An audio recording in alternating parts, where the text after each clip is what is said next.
मग भीष्माचार्यांनी 5 प्रकारचं ज्ञान पांडवांना दिलेलं आहे.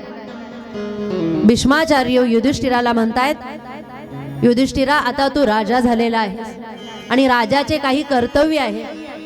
त्या कर्तव्याचं पालन जोही करेल तो राजा श्रेष्ठ ठरतो, योग्य ठरतो. भीष्माचार्य म्हणतायत, दान धर्मान राज धर्मान मोक्ष धर्मान विभागस श्री धर्मान भागव धर्मान समासव्यास योग. 5 प्रकारच्या धर्माचं ज्ञान सांगितलेलं आहे. पहिलं आहे दान धर्मान. राजन दान धर्म केला पाहिजे. प्रत्येक मनुष्याने दान धर्म केला पाहिजे. किती दान केलं पाहिजे, कोणतं दान केलं पाहिजे? म्हणतात जे आपल्याकडे अधिक आहे त्याचं दान केलं पाहिजे. जरुरी नाही की धनाचंच दान केलं पाहिजे. जे आपल्याकडे अधिक आहे त्याचं दान केलं पाहिजे. मग आपल्याकडे काय आहे? शेतकरी आहात, धान्य जर भरपूर असेल तर धान्य दान करा. तुमच्याकडे एखादा व्यापार व्यवसाय असेल, तुमची एखादी फॅक्टरी असेल, कपडे वगैरे असतील, वस्त्रदान करा. ताकद भरपूर असेल, शरीरामध्ये रक्त भरपूर असेल, रक्तदान करा. अन्नदान करण्याची पात्रता असेल, अन्नदान करा. आपल्याकडे गायी भरपूर असतील, गौदान करा. ज्ञान भरपूर असेल, ज्ञानदान करा. आपल्याकडे जे अधिक असेल त्याचं दान मनुष्याने केलं पाहिजे. पण एक भीती मनुष्याच्या मनामध्ये असते, दान केल्यामुळे आपलं धन आपोआप कमी होतंय असं मनामध्ये मनुष्याला वाटतं. परंतु दानाने कधीही धन कमी होत नाही. आप 1 पैसा दोगे वो 10 लाख देगा. पण भगवान परमात्मा आधी बघतायत की आपण किती देतो आणि काय देतो. कारण त्या भगवान परमात्म्याचा एक नियम आहे, घेसी तेव्हा देसी ऐसा अससी उदार. आधी तो भगवान परमात्मा बघतोय की समोरचा मला किती देतो, काय देतो, किंवा कुणाला कोणत्या ठिकाणी काय दान करतो, हे भगवान परमात्मा आधी बघताय. म्हणून आपल्याकडे जे असेल ते दिलं पाहिजे. अशा पद्धतीच्या कार्यक्रमाचं मोठं आयोजन केलेलं असेल, आपलं कर्तव्य आहे. आपल्याला अनेक प्रकारांनी या ठिकाणी मदत करता येते. आणि कार्यक्रमाचं आयोजन केलं म्हणजे धनाशिवाय होऊ शकत. म्हणून यथाशक्ती आपल्याकडे जशा पद्धतीने काया वाचा मनाने आपल्याला सेवा करता येत असेल तशा पद्धतीची सेवा आपण अशा कार्यक्रमामध्ये दिली पाहिजे. आपण बघतोय आपल्या गावामध्ये आपल्याच या मंडपाच्या समोर महाराजांची समाधी आहे. श्री संत देवीदास महाराज यांच्या मंदिराचं काम सुद्धा चालू आहे. आणि मंदिराचं काम होणं हे फार गरजेचं आहे, पूर्ण होणं गरजेचं आहे. गावाची शोभा ही मंदिरावर असते. आणि आपलं गाव सर्वसामान्य नाही. ज्या गावामध्ये संत जन्माला आले, ज्या गावामध्ये संत राहिले आणि ज्या गावातल्या लोकांवर ज्यांनी खूप प्रेम केलं आणि गेल्यानंतरही वेगवेगळ्या दृष्टांतांनी ते आम्हा सगळ्यांना योग्य मार्गाला लावतायत, असे महात्मे जर कार्य करत असतील तर आपलंही कर्तव्य आहे की त्या महात्म्यांची कोणत्या ना कोणत्या प्रकाराने आपण सेवा केली पाहिजे. म्हणून जे आपल्याकडे आहे ते आपण दिलं पाहिजे. अन्नदान, ज्ञानदान, वस्त्रदान, नेत्रदान, जलदान, गौदान, धनदान, जे असेल ते दिलं पाहिजे. महिला वर्ग, आपल्याकडे वस्त्र फार असतात.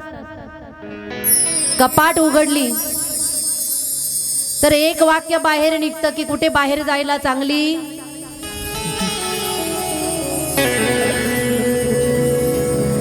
पण पडू नये. ती कपाट जर एखाद्या दिवशी अंगावर पडली तर आपण जिवंत राहणार. एवढे कपडे आहेत. आणि काही कपडे असे आहेत 5-5, 10-10 वर्षापासून ज्यांना हात लागलेला नाही. अशा साड्या असतात की वर्षातून जिला फक्त एकदाच वापरण्याची वेळ येते.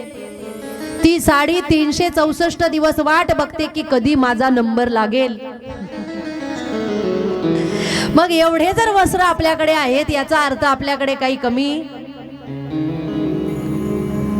वस्त्रदान केलं पाहिजे, आहे ते दिलं पाहिजे.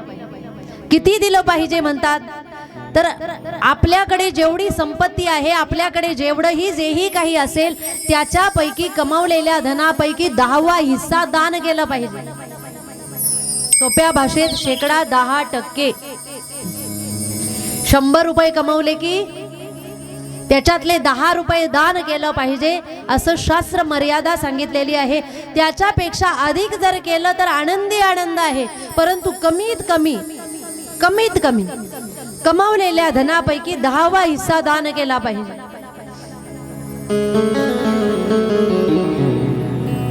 आणि असं जर आपण दान केलं तर काय होतं म्हणतात, दानाने धनाची शुद्धी होते.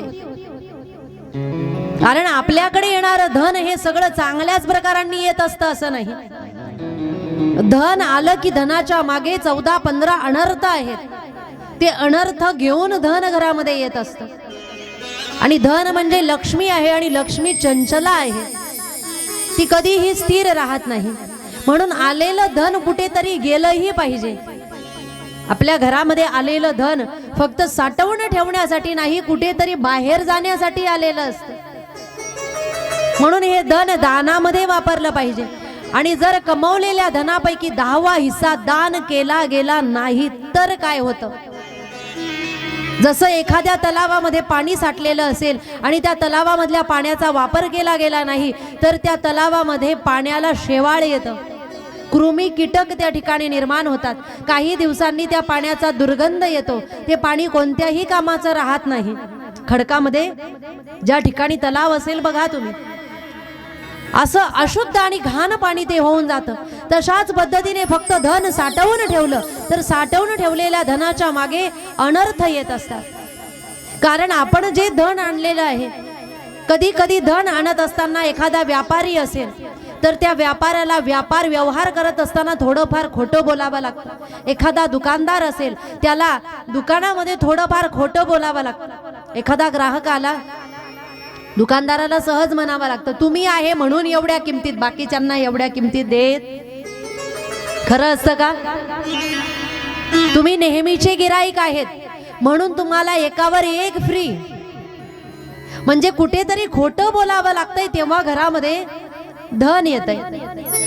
म्हणजे असं आलेलं जे धन आहे कुठेतरी काहीतरी अनर्थ घेऊन येतंय. हे एक उदाहरण दिलं. हे उदाहरण प्रत्येक कार्यामध्ये लागू होतंय.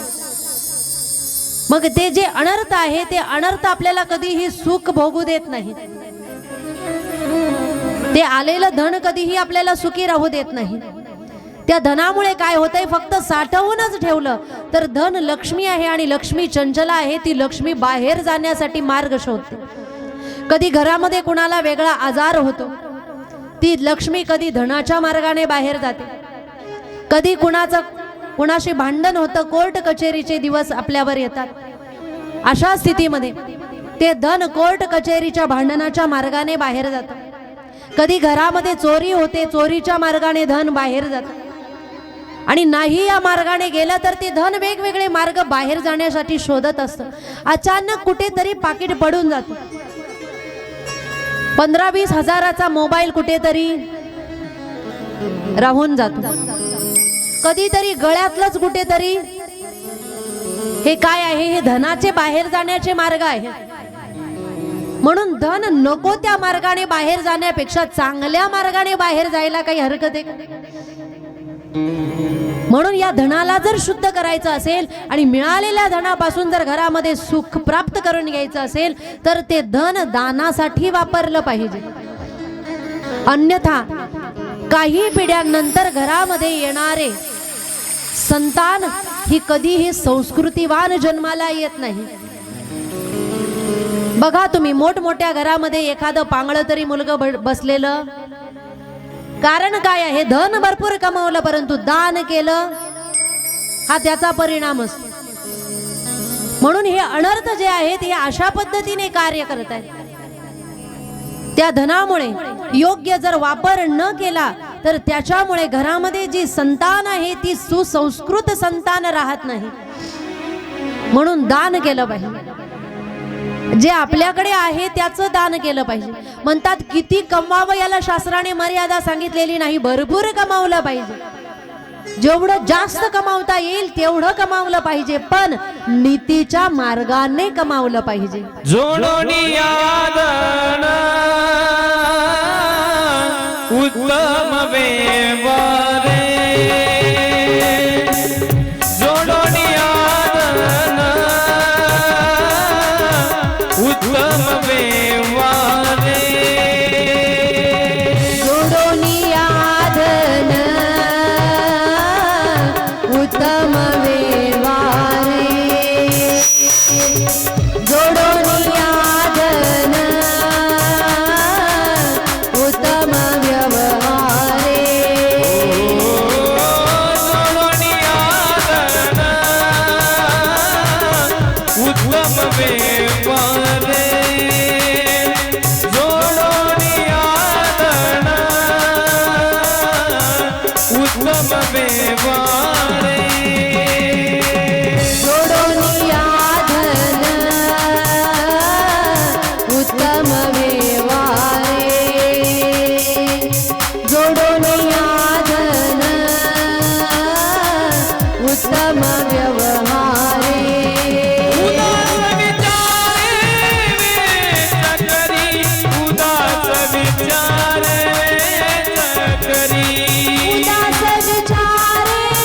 वेच करी, उदास विचारे वेच करी, उदास विचारे वेच करी, उदास विचारे वेच करी, उदास विचारे वेच करी, उदास विचारे वेच करी, उत्तमची गती तो एक पावेल, उत्तमची गती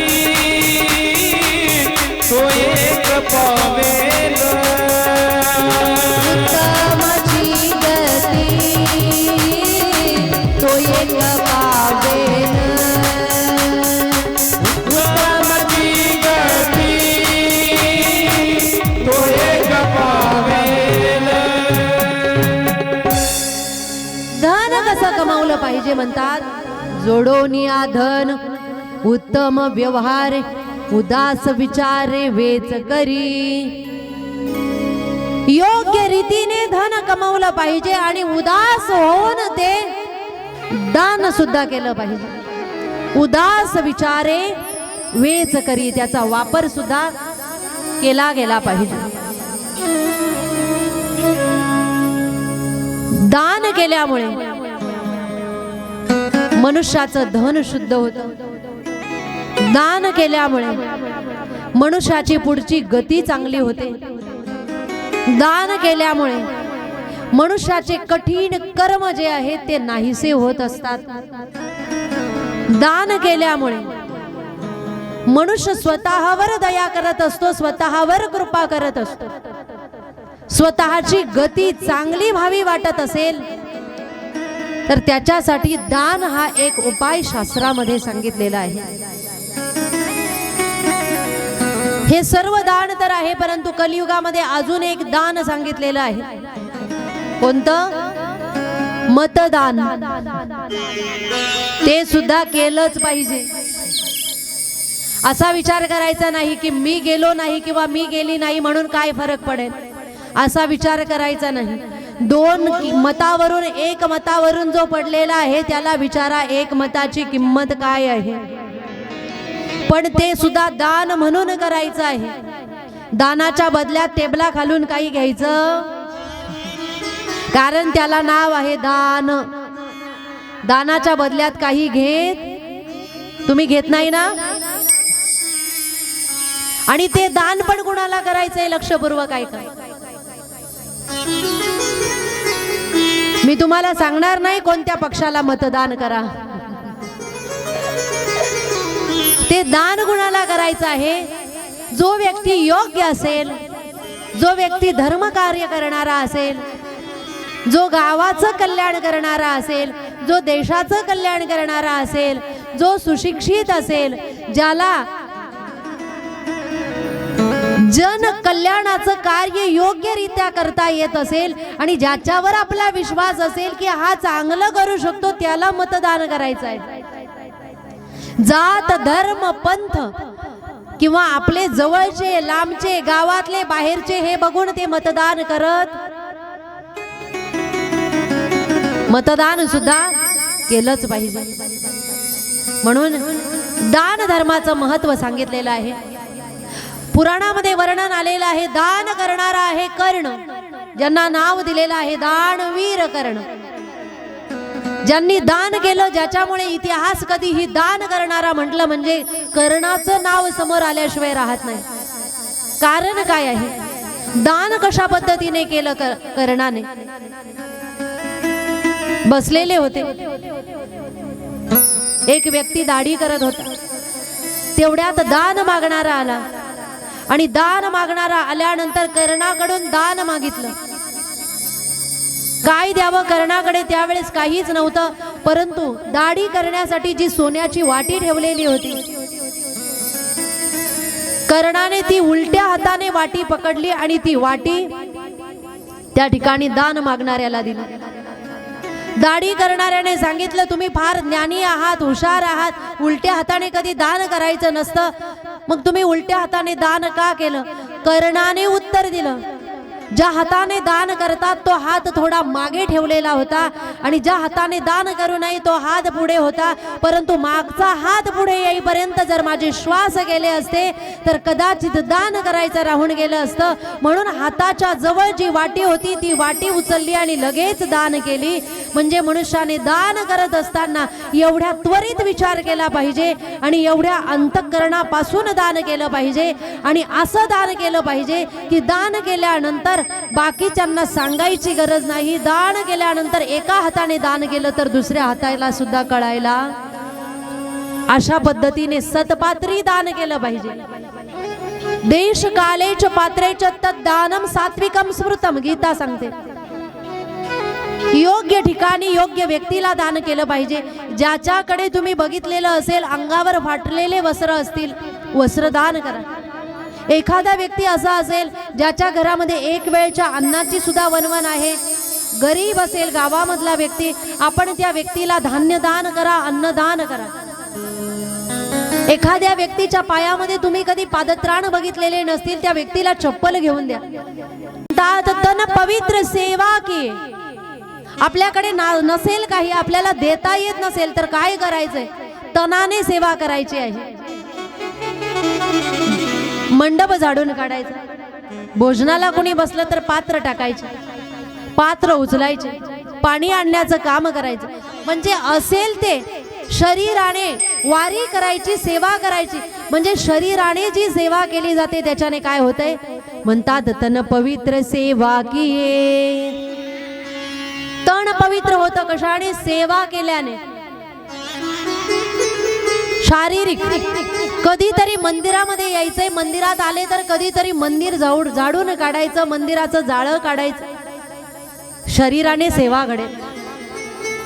केलंय आपण असं कधी, आठवतंय का आपल्याला कधी की आपण मंदिरात गेलो आणि मंदिर झाडून काढलं, पुसून काढलं.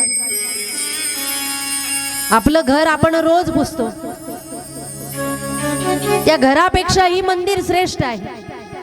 म्हणून कधीतरी मंदिरात गेले की ते मंदिर झाडून काढा, पुसून काढा, स्वच्छ करा. काय होईल त्याच्याने, तन पवित्र सेवा किये धन पवित्र करे दान.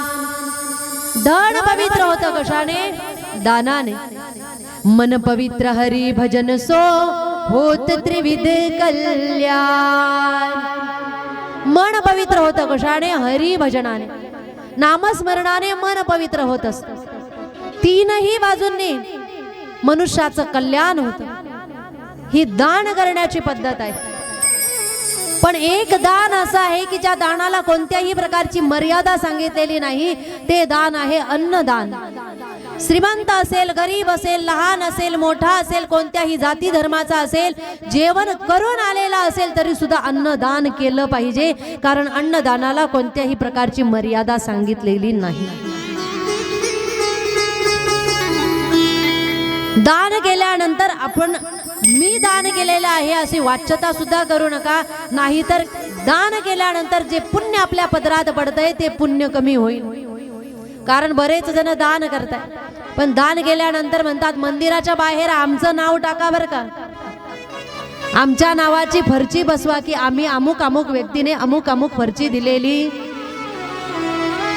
लोक पंखा जरी दान करतात तरी पंख्याच्या पात्यावर नाव टाकतात. कैलासवासी यांच्या नावाने हा पंखा या मंदिरामध्ये दान केल्या गेलेला. तो पंखा जसा फिरतोय तसा त्या व्यक्तीचं नाव सुद्धा त्या ठिकाणी फिरत. दान केल्यानंतर वाच्यता करण्याची गरज नाही. एका हाताने दान केल्यानंतर दुसऱ्या हाताला कळू नये. दानाचं महत्व सांगितलेलं आहे. भीष्माचार्य दुसरं ज्ञान सांगतायत राजधर्माने. राजाचे कर्तव्य काय आहे?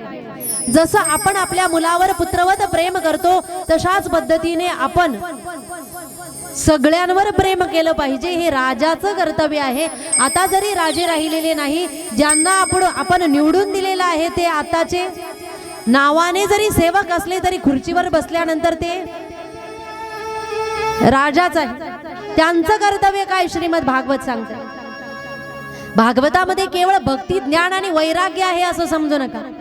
या भागवतामध्ये अर्थशास्त्र सुद्धा आहे, या भागवतामध्ये विज्ञान सुद्धा आहे, याच्यामध्ये इतिहास सुद्धा आहे. या भागवतामध्ये सर्व प्रकारचं ज्ञान आहे, पारमार्थिक ज्ञान आहे, जीवन कसं जगावं याचं ज्ञान आहे, मृत्यू कसा मंगलमय करावा याचं सुद्धा ज्ञान या भागवतामध्ये आहे. केवळ भक्ती, ज्ञान आणि वैराग्य हा ग्रंथ शिकवत नाही. राजधर्म सांगितला, पुढे सांगतायत मोक्ष धर्म. मोक्षाची प्राप्ती जर करायची असेल तर जे पुरुषार्थ सांगितलेले आहे, धर्म, अर्थ, काम आणि मोक्ष, याच्या चौकटीत राहून जर व्यक्ती जीवन जगला तर त्याला मोक्ष निश्चित आहे. पुढचं ज्ञान सांगितलेलं आहे श्री धर्मान. राजन, स्त्रीचा कधीही अपमान करू नका. स्त्री प्रत्येक स्थितीमध्ये माननीय आणि पूजनीय आहे. बाल्यावस्थेमध्ये असणारी स्त्री गौरी स्वरूप आहे. विवाह योग्य झालेली स्त्री पार्वती स्वरूपा म्हणून पूजली जाते. विवाहित स्त्री लक्ष्मी स्वरूपा म्हणून पूजली जाते. आणि जर कदाचित स्त्रीचा पती वारलेला असेल तरी सुद्धा त्या स्त्रीच्या नावापुढे गंभा, गंगा आणि भागीरथी शब्द लावतात, तरी सुद्धा ती स्त्री माननीय आणि पूजनीयच समजली जाते. म्हणून स्त्रीचा कधीही अपमान होऊ देऊ नका. पुढे भीष्माचार्य सांगतायत भागवत धर्मान. भागवत धर्म म्हणजे भक्ती कशी करायची आहे. अंतःकरणापासून निष्ठा, श्रद्धा, भाव अशाच पद्धतीने भक्ती केली जाते. 5 प्रकारच्या ज्ञानाचा उपदेश जेव्हा भीष्माचार्यांनी केलाय त्यावेळेस भीष्माचार्यांनी भगवान द्वारिकाधीशांची स्तुती केलेली आहे 11 श्लोकामध्ये.